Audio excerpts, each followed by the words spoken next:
We're listening to Tom Waits' Rain Dogs, which is a stonewall 10 out of 10. We're on track 9, Time, which is a lovely ballad with a melody as old as time, irresistible. It's halfway through the album now and I'm already just don't want it to end. I'll be back for this album time and time again, making up for lost time. 9 out of 10.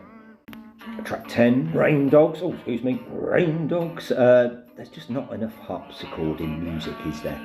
You know, it's music from the underworld, a place that you want to visit but you don't want to live, and that's this album really. It fits the mood perfectly.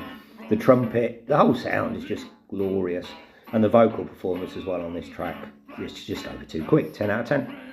Track 11, Midtown, then a bit of cop show jazz madness, which is just the perfect little skit for 1 minute and 2 seconds. 10 out of 10. Track 12, Ninth and Hennepin, not a song I overly enjoy actually, a little bit self-indulgent, good storytelling and nice little mad groove going on in the background, but seems to just sort of pull the album away a little bit for me. 8 out of 10. Track 13, Gun Street Girl, bluesy number that C6 Steve has made a career out of. You know, it's just amazing music, the blues, whatever he puts his mind to, he does it so well. The track before was jazz, you know, just nails it every time. 9 out of 10. Track 14, Union Square, a standard rock and roll number, well, as standard as he gets. Got the Rolling Stones about it. You know, you can imagine Jagger strutting along and singing to it. You know, track 14, and I'm so far away from bored. Another band influence, I reckon, John Spencer's Blues Explosion. You can hear a bit of that in there as well. 9 out of 10.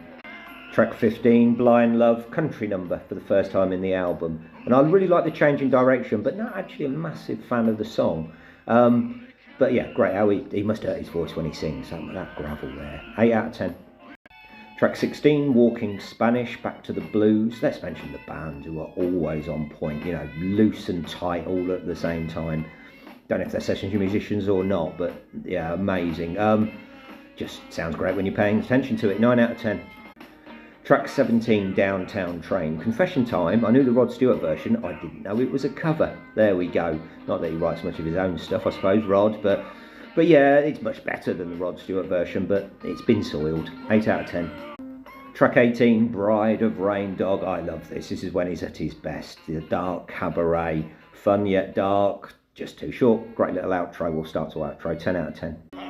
Track 19, Anywhere I Lay My Head, is the perfect ending, a proper ending. The funeral march, just Grammys should be given for that. I don't know if they were, but yeah, amazing. And then the New Orleans swing at the end, which absolutely nails it. 10 out of 10.